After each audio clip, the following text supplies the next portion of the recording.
Kumar singing studio Supaul.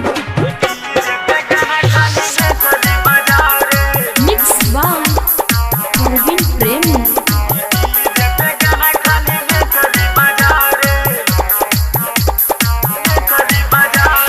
DJ पे गाना खाली मैथिली बजाओ रे। डीजे पे गाना खाली मैथिली बजाओ रे। नाचे लई मोगी छोरी के नचाओ रे। नाचे लई मोगी छोरी के नचाओ रे। डीजे पे गाना खाली मैथिली बजाओ रे। डीजे पे गाना खाली मैथिली बजाओ रे।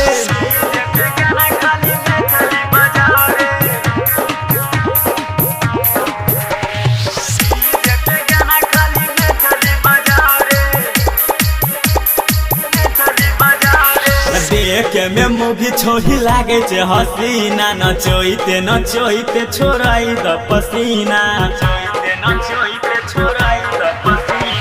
देखे में मुभी छोही लागे छे हसीना। नचोइते नचोइते छोड़ाई द पसीना।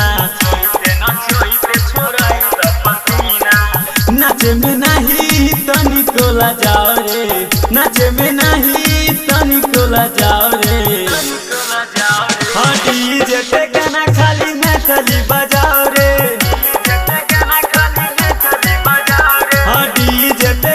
खाली मैथिली बजाओ रे।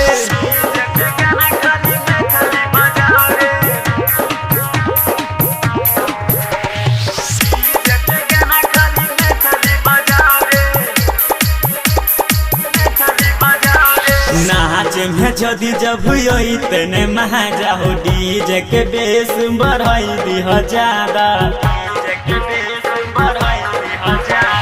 नाच में जदि जब तने महाजा। डीजे के बेस बढ़ाई दीह ज्यादा। कहे छे मिथिलेश बात